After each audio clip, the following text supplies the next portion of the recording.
Halo pemirsa IDX Channel, kembali berjumpa bersama kami dalam program IDX Versation Closing. Sejumlah informasi dari dunia ekonomi dan bisnis akan kami sajikan untuk Anda. Dan bersama saya Fajar Wayong, inilah IDX Versation Closing selengkapnya.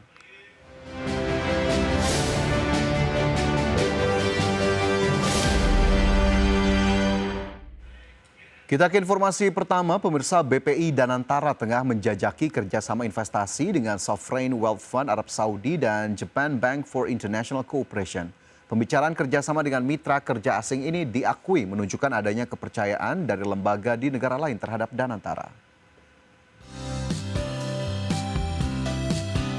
BPI Danantara tengah menjajaki kerjasama investasi dengan lembaga pengelola dana abadi atau Sovereign Wealth Fund Arab Saudi dan Japan Bank for International Cooperation.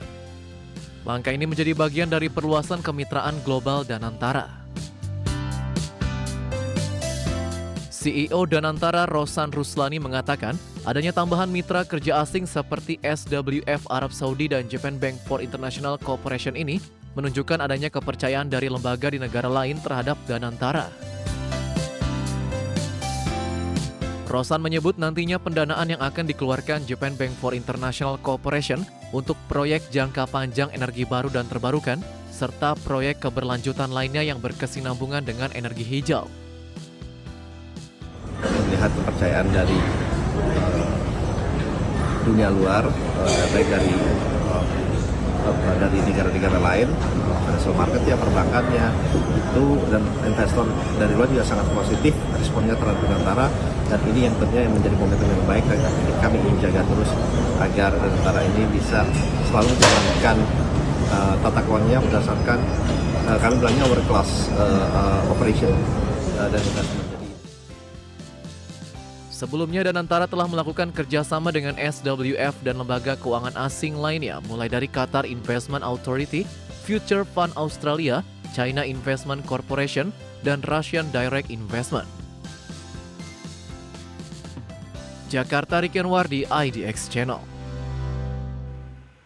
Menko Bidang Infrastruktur dan Pembangunan Kewilayahan Agus Harimurti Yudhoyono meninjau langsung uji coba aplikasi All Indonesia di Bandara Internasional Soekarno-Hatta, Tangerang, Banten. Aplikasi ini merupakan gabungan dari 4 aplikasi yang dimiliki oleh sejumlah stakeholder, mulai dari Bea Cukai, Imigrasi, Badan Karantina, dan Kementerian Kesehatan. Menteri Koordinator Bidang Infrastruktur dan Pembangunan Kewilayahan Agus Harimurti Yudhoyono meninjau langsung uji coba aplikasi All Indonesia di Bandara Internasional Soekarno-Hatta, Tangerang, Banten. Aplikasi All Indonesia ini merupakan gabungan dari 4 aplikasi yang dimiliki sejumlah stakeholder seperti Bea Cukai, Imigrasi, Badan Karantina, dan Kementerian Kesehatan. AHY menyebut aplikasi All Indonesia merupakan inovasi dan kerja bersama lintas kementerian dan lembaga untuk mempermudah wisatawan saat datang ke Indonesia.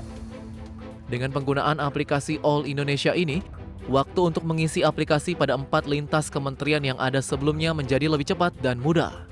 Bisa mengintegrasikan aplikasi yang tadinya ada cukup banyak aplikasi yang memang harus dipersiapkan bagi para wisatawan, termasuk passengers, WNI maupun WNA, international passengers. Jadi penumpang maskapai dari internasional. Selain di Bandara Internasional Soekarno-Hatta, aplikasi All Indonesia juga telah diterapkan di bandara lain di Indonesia, seperti Bandara Internasional I Gusti Ngurah Rai Bali dan Bandara Internasional Juanda Surabaya, Jawa Timur. Penggunaan aplikasi All Indonesia ini diharapkan dapat menumbuhkan geliat ekonomi seperti UMKM dan pariwisata di Indonesia. Dari Tangerang, Banten, Hasnugara, IDX Channel. Menteri Perindustrian Agus Gumiwang Kartasasmita optimistis industri otomotif nasional kian kokoh meski di tengah ketidakstabilan global. Hal tersebut disampaikan Agus Gumiwang saat membuka pameran otomotif Gaikindo Indonesia International Auto Show atau GIAS 2025.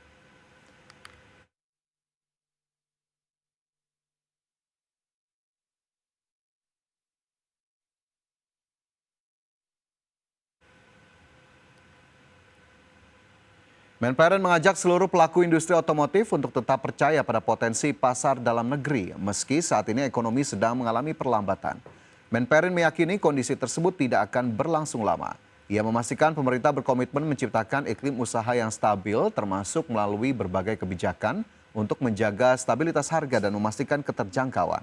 Terlebih industri otomotif merupakan tulang punggung dalam penciptaan lapangan kerja yang berkelanjutan. Market sekarang sedang dalam tanda petik lesu, ya. Tapi kita minta mereka untuk tidak ada PHK, ya. Dan juga kita sudah minta kepada mereka untuk tidak menaikkan harga jual.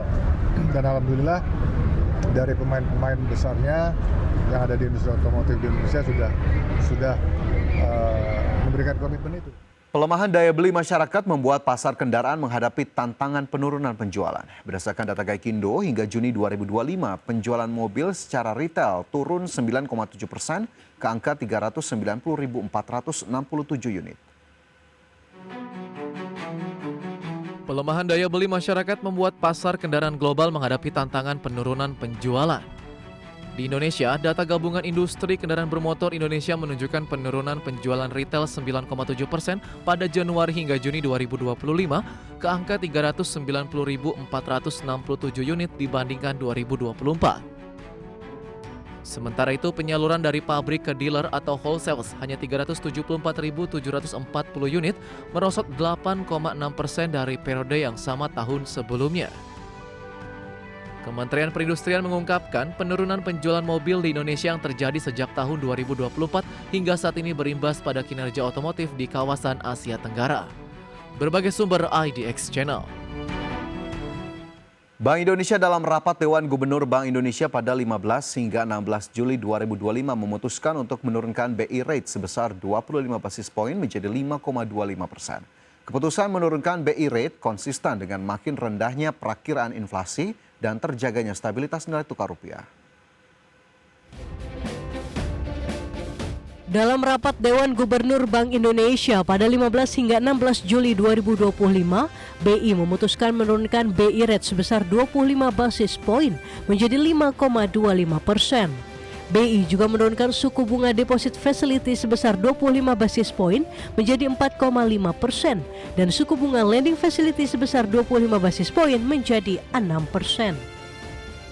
Keputusan menurunkan BI rate konsisten dengan makin rendahnya perakiraan inflasi tahun 2025 dan 2026 dalam sasaran 2,5 plus minus 1%, serta terjaganya stabilitas nilai tukar rupiah sesuai dengan fundamentalnya dan perlunya untuk terus mendorong pertumbuhan ekonomi.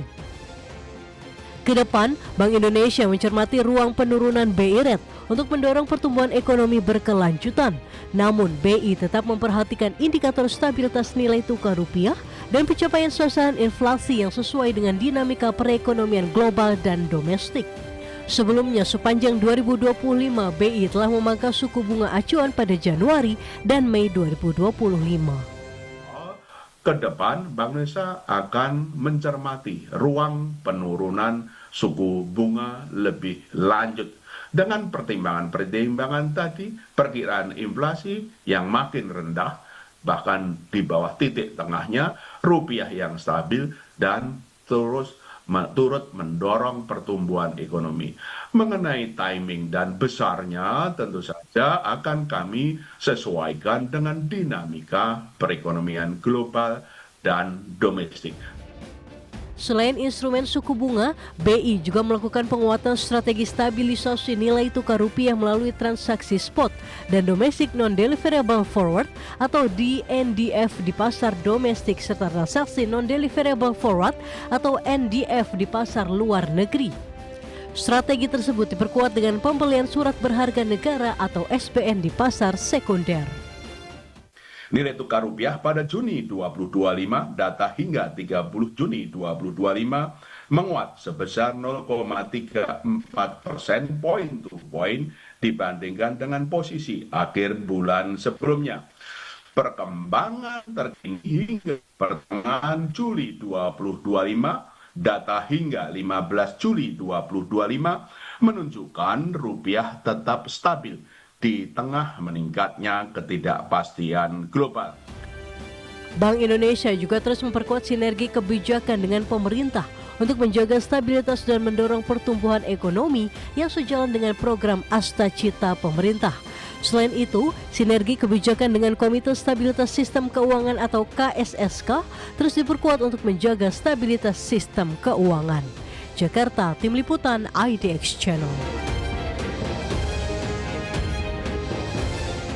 Dan pemirsa, informasi lainnya akan kami hadirkan untuk Anda usai jeda. Tetaplah bersama kami.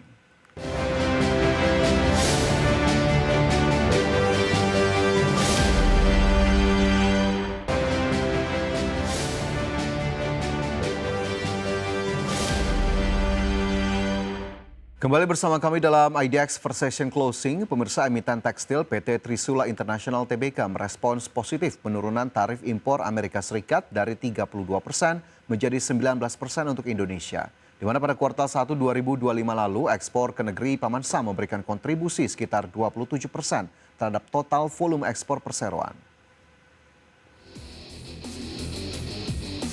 Emiten tekstil PT Trisula International Tbk merespon positif penurunan tarif impor Amerika Serikat dari 32% menjadi 19% untuk Indonesia.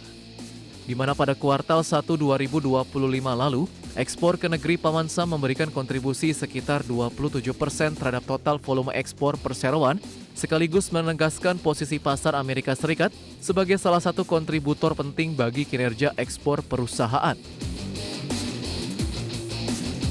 Direktur Utama PT Trisula International Tbk, Wijaya Johan melaporkan bahwa sepanjang periode Januari hingga Maret tahun ini, emiten berkode saham TRIS mencatatkan pertumbuhan ekspor yang solid, yaitu sebesar 28% secara tahunan, dengan kontribusi utama terhadap pertumbuhan berasal dari Australia sebesar 29%, Amerika Serikat 27%, dan Selandia Baru 15%.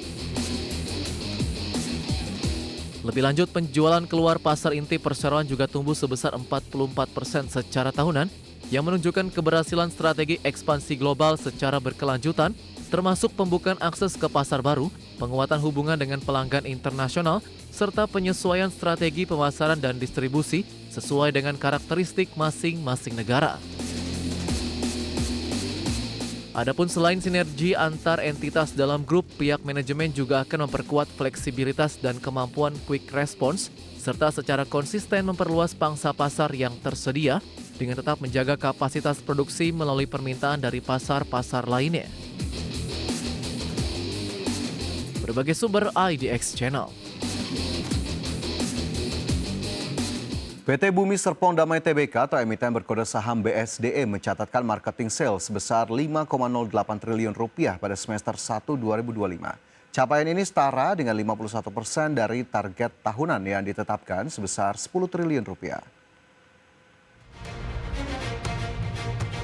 PT Bumi Serpong Damai Tbk emiten berkode saham BSDE bagian dari Sinarmas Land mencatatkan angka prapenjualan atau marketing sales sebesar 5,08 triliun rupiah pada semester 1 tahun 2025. Capaian ini setara 51% dari target tahunan yang ditetapkan sebesar 10 triliun rupiah. Sementara jika dibandingkan dengan kinerja di periode yang sama tahun sebelumnya sebesar 4,84 triliun rupiah, angka tersebut naik 5%. Direktur BSDE Hermawan Wijaya melalui keterangan resmi mengatakan hal ini mencerminkan daya serap pasar yang tetap terjaga di tengah dinamika sektor properti nasional. Proyek-proyek di BSD City masih memberikan kontribusi dominan pada marketing sales BSDE di semester 1 tahun 2025. BSD City menyumbang 62% terhadap total marketing sales, diikuti Nava Park 13% dan Hiera 4%, proyek Grand Wisata Bekasi 11%, dan Kota Wisata Cibubur 4%. Menurut Hermawan, tingginya minat konsumen terhadap produk-produk BSDE merupakan hasil dari komitmen perseroan dalam menghadirkan properti berkualitas dengan potensi yield menarik. Secara umum, kinerja pada semester 1 tahun 2025 ditopang oleh penjualan dari segmen hunian dan komersial di berbagai proyek township BSDE. Segmen hunian menyumbang 2,19 triliun rupiah atau 43% dari marketing sales. Kemudian segmen komersial mencatat kontribusi sebesar 2,27 triliun rupiah atau 45% dari marketing sales. Tim Liputan IDX Channel. PT Indonesia Kendaraan Terminal Tbk mencatat kinerja impresif dalam 6 bulan pertama tahun ini. Anak usaha PT Pelindo Multi Terminal itu meraih laba bersih 113,8 miliar rupiah. Anak usaha grup Pelindo PT Indonesia Kendaraan Terminal TBK atau IPCC menorehkan kinerja positif sepanjang semester 1 tahun 2025 dengan mencatatkan kenaikan laba bersih dan pendapatan.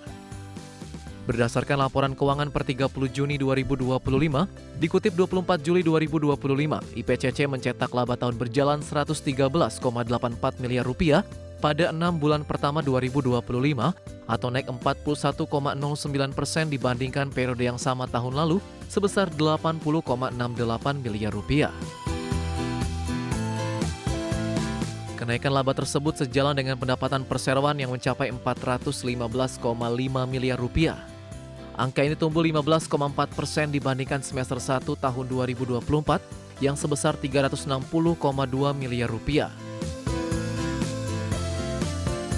Pelayanan jasa terminal menjadi pendorong utama pendapatan IPCC dengan capaian 395 miliar rupiah atau 95,2% dari total pendapatan. Pelayanan tersebut mencakup kegiatan bongkar muat kargo dan penumpukan. Adapun sisanya berasal dari pelayanan jasa barang 8,4 miliar rupiah, pelayanan rupa-rupa usaha 11,5 miliar rupiah, serta pengusahaan tanah, bangunan, air, dan listrik 326 juta rupiah. Tim Liputan IDX Channel. Ya, kita ke indeks harga saham gabungan pemirsa terpantau hingga penutupan perdagangan di sesi pertama Jumat atau jelang akhir pekan. IHSG ditutup di zona negatif dengan pelemahan 0,14% ke level 7.520. Indeks harga saham gabungan masih mampu bertahan di atas level 7.500-an setelah pada perdagangan Kamis ditutup menguat 0,83% ke 7.530,9. Adapun nilai transaksi mencapai 5,9 triliun rupiah. Di sepanjang sesi pertama, 252 saham menguat, 362 saham melemah, dan 342 saham lainnya mengalami pergerakan yang stagnan. Dan kita lihat sejumlah saham yang masuk dalam jajaran top gainers maupun top losers pada perdagangan di sesi pertama. Di sesi pertama Jumat, top gainers diisi oleh saham seperti WIFI naik 2,54%, NICL naik 2,4%, DSSA naik 2,61%, dan KRAS yang juga menguat 4,67%. Sementara itu jika kita lihat dari top losers ada PANI yang turun 2%, BMRI melemah 1,46%, GOTO terkoreksi 1,69%, dan juga BRPT melemah 1,8%. Adapun dari sisi sektoral, keuangan memimpin penguatan dengan kenaikan 1,72%, infrastruktur menguat 0,75%, sementara barang baku menjadi sektor yang memberatkan IHSG turun 0,84% dan kesehatan melemah 0,67%.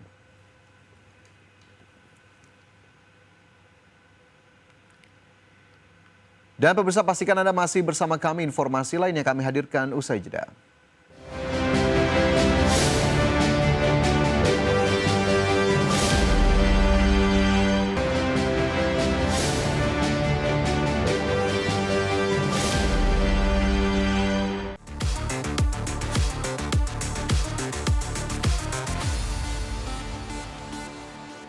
Pemirsa, platform video global YouTube kembali mencetak rekor baru di era digital. Segmen video pendek YouTube Shorts kini menembus angka 200 miliar tayangan setiap hari.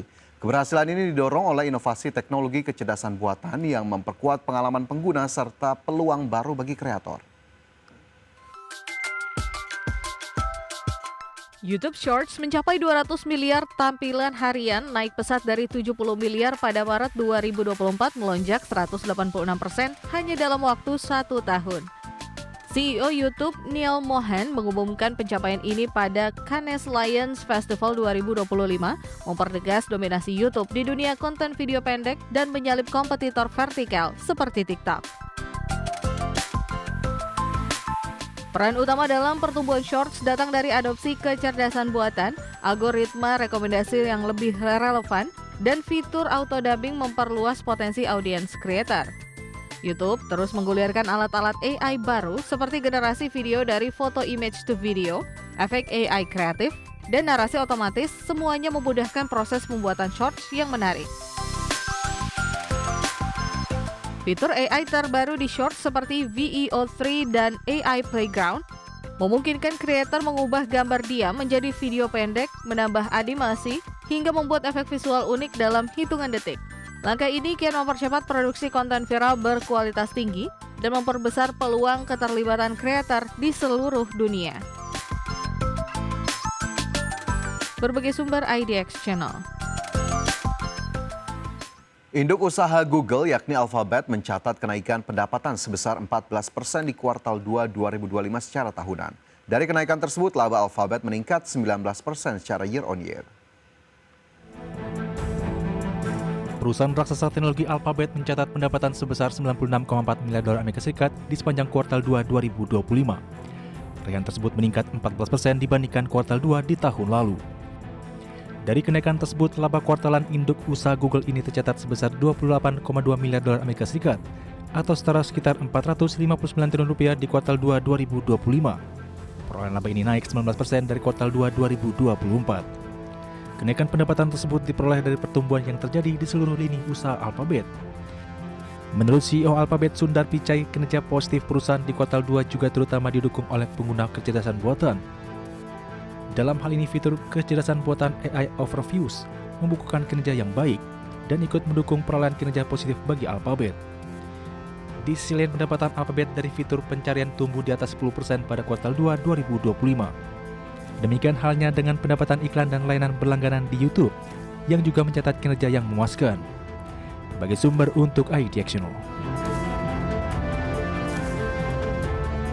Inovasi teknologi di dunia kendaraan listrik terus berkembang. Kali ini hadir produk terbaru bernama Tyler Compact, sebuah kickstand nirkabel yang memudahkan pengisian baterai sepeda listrik. Dengan sistem pengisian daya tanpa kabel ini, pengguna sepeda listrik tak perlu lagi membawa charger berat dan repot menghubungkan kabel saat mengisi ulang baterai sepeda. Killer Compact terdiri dari kickstand khusus yang dipasang pada rangka sepeda dan sebuah pad pengisian berdaya 150 watt. Ketika sepeda diparkir di atas pad ini hanya dengan menurunkan kickstand, perangkat akan otomatis menghubungkan adaptor ke baterai sepeda untuk memulai proses pengisian. Sistem ini kompatibel dengan berbagai jenis sepeda listrik, termasuk e-moped dan e-kick scooter, dan mampu mengisi baterai 36 volt berkapasitas 500 watt-hour dalam waktu sekitar 3,5 jam. Salah satu keunggulan Tyler Compact adalah tingkat efisiensi dan kemudahan penggunanya. Pengguna tidak perlu repot mencari colokan listrik ataupun membawa charger kemana-mana. Selain itu, sistem ini juga sangat scalable di mana satu stop kontak 230 volt dengan arus 16 ampere dapat mengoperasikan hingga 24 pad pengisian sekaligus. Inovasi ini sangat ideal untuk mendukung mobilitas para komuter dan operator armada sepeda listrik. Produk ini dijual dengan harga sekitar €250 atau sekitar 4,6 juta rupiah sebelum pajak. Tyler Compact hadir sebagai solusi lebih terjangkau dari versi sebelumnya Tyler Uno, namun tetap mempertahankan performa pengisian yang cepat dan andal. Dengan desain compact dan tahan cuaca, alat ini cocok digunakan di lingkungan urban dengan ruang terbatas. Berbagai sumber untuk IDX Channel. Dan pemirsa, sudah 30 menit kami menemani Anda dalam IDX First Session Closing. Perbaharui terus informasi Anda hanya di IDX Channel, your trustworthy and comprehensive investment reference. Dan jangan lupa saksikan Second Session Closing yang akan tayang pada pukul 15.30 waktu Indonesia Barat. Dan karena urusan masa depan harus terdepan, aku investor saham, saya Fajar Oyong pamit undur diri. Sampai jumpa.